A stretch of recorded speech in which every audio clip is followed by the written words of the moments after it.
Okay, hair timer gang, here's another one.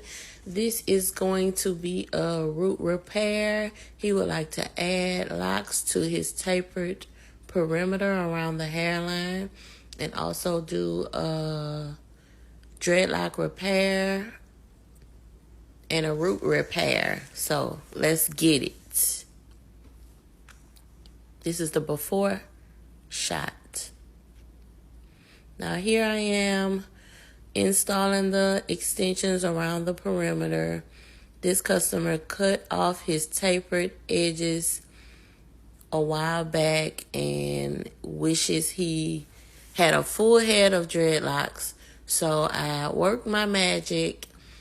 He requested a 2-strand twist style. So I'm going through each one of his locks, doing great detail and maintenance.